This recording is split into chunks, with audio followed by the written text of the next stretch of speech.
Hey guys, Jhub here, and today I really don't know what the gameplay is going to be in the background. This topic is coming from something that I talked about over on the subreddit of r/COD AW for Advanced Warfare.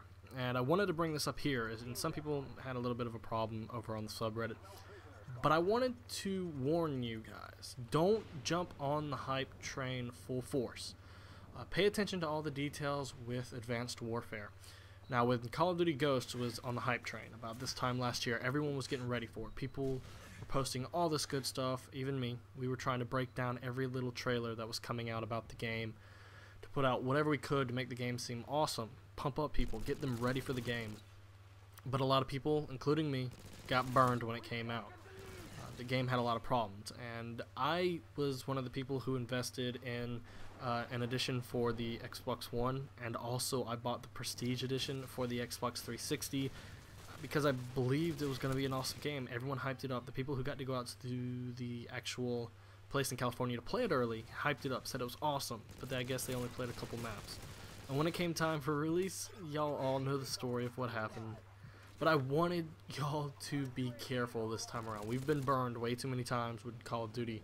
We get told all this stuff, and then it seems like all of it doesn't happen. With Ghost, we had Levolution, and the only map that really changed was Strike Zone.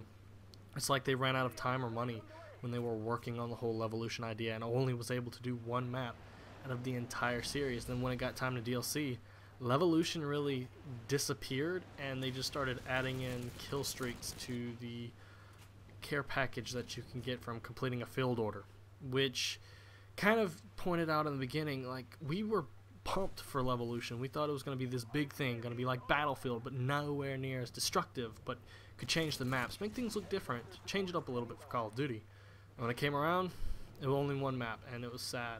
And then we were hyped up about the campaign with the dog. Well, y'all did see me play the campaign, and I think there was only like a total of 20 minutes out of the 4.5 hours of the game, the campaign I mean, where you actually get to play as the dog. That's not something I even liked. I did not like playing as the dog. You had to go stealth, and then if you messed up one little section, you were automatically sent back. You could glitch it out, things like that. So the ghost dog was kind of gimmicky, and it was big in multiplayer, don't get me wrong, and it was very overpowered at the start, and they nerfed it down little by little to where you could actually manage to kill it when it's close range, so it wouldn't do anything to you. But that was kind of like the full force with it, was Levolution and Riley. Those were the things that were pushing hard. Now we're getting that with Advanced Warfare at this point. We're getting exoskeletons, we're getting this boost, the double jump, the side, I guess, dash. So those are a couple things we're seeing right now from Advanced Warfare, and I'm not saying that Sledgehammer's going to make a bad game. I'm hoping the best for them. I hope they make the best Call of Duty to date. Modern Warfare 2 and Black Ops 2 are on the top of it, and I keep bashing Black Ops 1, but I've never been excited for Call of Duty as I was Black Ops 1. Especially when they released the first DLC for zombies, man, I stayed up all night. I couldn't wait. It was like being a kid again when you're waiting to go on vacation the next day or a field trip, and you kind of got anxious the day before. That's the kind of feeling I had, and I miss having that feeling when it comes to Call of Duty. I remember seeing all these trailers pop up and just getting overexcited, ready to go. The first game I waited for a midnight release, the first anything, was Black Ops 1, and it was fun. But it seems like even that's gone downhill. Like, if I want to show up to my local GameStop or game developer, I know that they're not obligated to do this by Activision or anything, but having tourneys and all this stuff, my local GameStop has something a little small every year, which isn't a bad thing. But hopefully people at Sledgehammer don't put too much focus on the exoskeletons. I can see them being a part of the point system or create a class, maybe even having one extra thing built into them like the boost or the dash. It might not be the same thing, but it might be something you could add into the exoskeleton to make it a little bit different.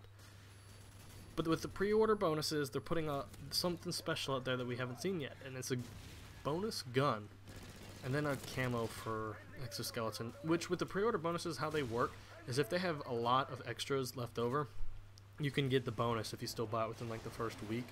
That's how it was with Black Ops 2 Nuketown. All the people who were buying it for like the next 2 weeks were still getting Nuketown. They didn't have to pre-order anything or worry about it, so they still got the bonus. So with all these flashy bonuses getting put out there for Advanced Warfare, just keep that in mind, that we've been burned once, and we can't get burned twice, or else it's just going to throw us over the edge at this point. What do y'all guys think? Are the pre-order bonuses pushing you to actually pre-order the game?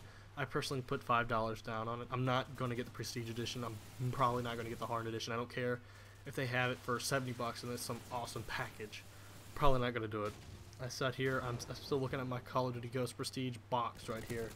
And it's the #1 purchase in my life that I regret. Everyone has that one purchase that they thought they was going to be happy for them and they were going to use it for a while, and then it turns out that they feel bad and they wasted their money.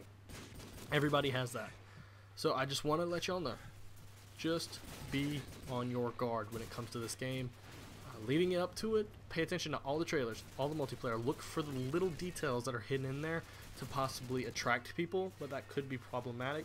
And then for some of you, I would actually suggest maybe waiting to get it 2 weeks after its release.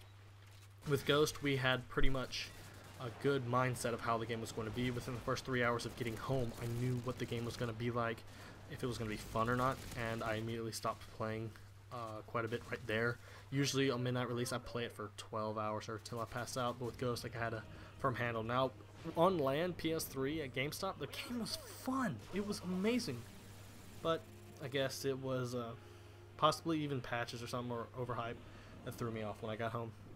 So I hope you guys enjoyed the video, and like I said, keep in mind what is going on.